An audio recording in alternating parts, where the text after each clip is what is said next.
Salut les amis, bienvenue dans ma nouvelle vidéo. Alors aujourd'hui, il n'y a pas de soleil, mais on va s'intéresser quand même à des choses importantes. C'est l'entretien de mon bassin, l'entretien de la piscine naturelle qui est juste derrière moi. Alors vous avez certainement suivi la création et la conception. Maintenant, je vous explique un peu l'entretien pour l'hiver. N'oubliez pas, vous allez pouvoir redécouvrir tout ça sur mes réseaux sociaux, Facebook, Instagram, TikTok. Et également, tu vas pouvoir partager et faire le petit pouce bleu. Allez, c'est parti, on attaque.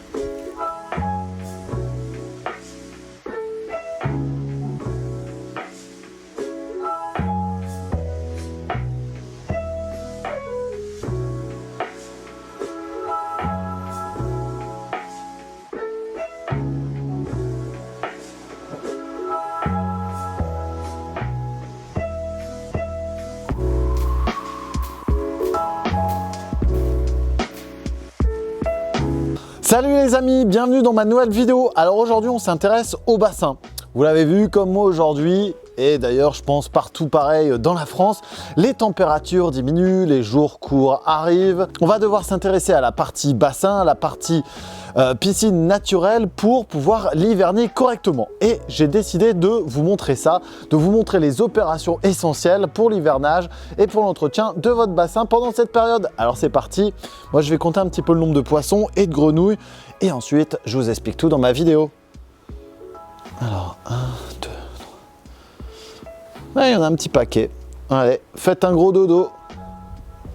Une des premières choses à faire pour sa piscine naturelle, pour son bassin, pour sa petite mare, ça va être de vérifier les qualités de l'eau. C'est-à-dire, on va vérifier le pH, on va vérifier le GH, le KH, toute cette partie dureté. On va vérifier également qu'il n'y ait pas de nitrite, qu'il n'y ait pas de nitrate et on va pouvoir le noter quelque part pour s'en resservir à la période printanière. Donc là, ici, dans mon cas, toutes les caractéristiques sont très bonnes, donc là-dessus, il n'y a aucun souci. Je vais refaire un petit appoint sur l'eau pour avoir le seuil normal au niveau de ma piscine naturelle et après, je serai tranquille. Ensuite, une autre chose importante, ça va être cette partie-là. Alors, j'ai déjà commencé aussi, mais on va devoir arrêter la pompe. Donc, cet arrêt de pompe va éviter de remonter l'eau du fond vers ma pompe qui va la redistribuer en surface. Elle me sert principalement en période estivale. Cependant, dans cette période-là, on va la laisser dans le fond parce que cette eau qui est présente dans le fond, elle est plus chaude qu'en surface. Et donc ça, c'est intéressant et important pour tous les poissons, pour tous les organismes qui sont présents dans mon bassin.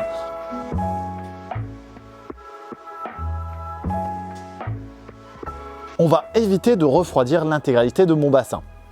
Ensuite, pour revenir sur ma pompe, donc forcément, je vais la supprimer, je vais l'ôter, je vais la nettoyer. Je vais nettoyer les mousses filtrantes, je vais nettoyer également l'intérieur. On va vérifier les températures à l'intérieur de mon bassin et on va surtout reprendre la pompe là, centrale. Alors, on ne la voit pas là pour l'instant, mais on va la reprendre. On va nettoyer les pales, on va nettoyer le système de filtration et d'aspiration pour pouvoir l'hiverner tranquille.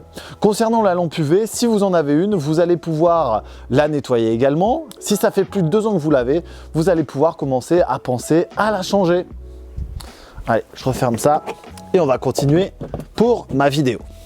Alors un autre truc important, c'est que en fonction de la profondeur de ton bassin, tu vas pouvoir laisser ta pompe à l'intérieur qui évitera des usures. N'oublie pas, si tu la sors, tu vas devoir la nettoyer et la laisser tremper dans l'eau pour éviter d'abîmer les joints qui permettent de colmater la partie électrique de l'eau. Alors troisième point important, et là pour l'instant moi je suis exempté, c'est garder le bassin propre. Alors c'est relatif, c'est pas tant au niveau des parois de mon bassin, parce que là-dessus il y aura toujours des petites algues, il y aura toujours un petit dépôt verdâtre. Je vous parle principalement des feuilles qui vont tomber sur le bassin. Alors ces feuilles peuvent arriver, donc là principalement pour moi, principalement du bouleau, du cerisier là à côté, ou alors des autres fruitiers, pommiers, voire même du marronnier. On va les prendre, les récupérer et les mettre sur le côté. On va éviter qu'elles tombent dans le fond, qu'elles se transforment et qu'elles appauvrissent l'eau, notamment en oxygène. Donc là-dessus, dès que vous voyez des feuilles, alors je vous parle pas d'une feuille, je vous parle de centaines, de milliers de feuilles peut-être, vous allez devoir les récupérer et les mettre sur le côté. Profitez-en pour les mettre au compost, à mon avis, ça fera pas de mal pour votre petit compost dans le fond du jardin. Ensuite, vous allez pouvoir oxygéner l'eau en surface.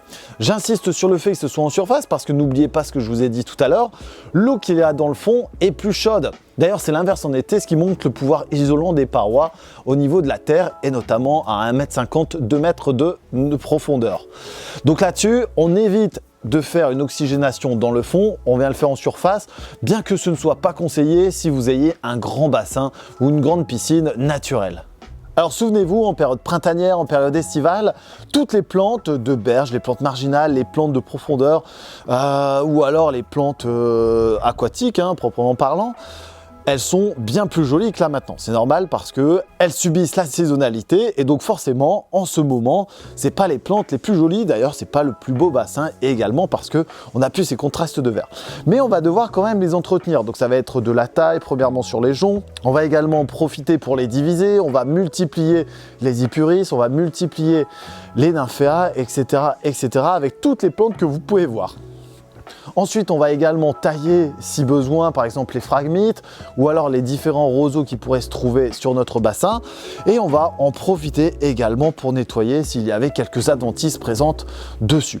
On fait attention parce qu'au niveau des racines, vous allez retrouver tout un tas d'insectes avec les larves de libellules qui pourraient hiverner à l'intérieur ou alors peut-être des grenouilles qui s'y retrouveraient. Donc là-dessus, faites bien attention, utilisez des bons outils pour pouvoir bien entretenir, bien tailler vos végétaux.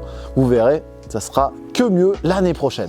Ensuite, en fonction de la région où vous êtes, vous allez avoir votre eau qui va peut-être geler ou pas du tout. Ça dépendra et ça dépendra aussi de l'hiver. Donc là-dessus, si vous avez des doutes, vous pouvez disposer un ballon sur votre bassin qui va flotter. Bon, c'est pas forcément le truc le plus joli, mais qui va éviter d'avoir vos parois qui vont se dilater et qui peuvent être justement abîmées avec le gel. Attention également, si votre bassin est tout gelé, ne cassez surtout pas la glace. Ça pourrait être préjudiciable pour toute la faune qui est à l'intérieur de votre bassin et principalement les poissons qui sont en train de se balader là d'ailleurs parce qu'il fait pas assez froid. Moi j'ai froid, je peux vous le dire.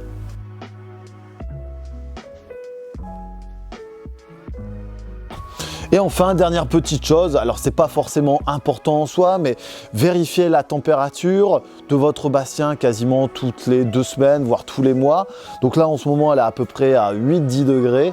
Ça va continuer à baisser un petit peu. Et ensuite, à partir de février-mars, ces températures vont augmenter. Et c'est à ce moment-là qu'on va avoir un boom exponentiel au niveau de la faune et de la flore de tout mon bassin. Donc c'était les quelques conseils que je pouvais vous apporter sur votre bassin, sur les entretiens et les choses à faire là-dessus. Donc on est au mois de novembre, c'est valable pour le mois de décembre jusqu'en février et après c'est reparti. N'hésitez pas également à découvrir toutes les petites astuces sur le jardin, sur les bassins, sur l'apiculture dans tous mes réseaux sociaux.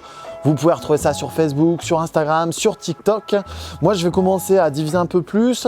Je vais prévoir mes plans aussi de plantation là pour le bassin pour l'année prochaine parce qu'il y a des zones encore qui ne sont pas encore terminées. Et je vais également compléter la lagune, donc le bassin va s'agrandir sur les parois extérieures. Mais ça, vous allez découvrir ça. Alors non pas dans les mois à venir, mais ça sera certainement courant mars, avril de l'année prochaine. J'attends qu'il fasse un peu plus beau. Alors à très bientôt tout le monde, un petit pouce bleu et on partage. Salut!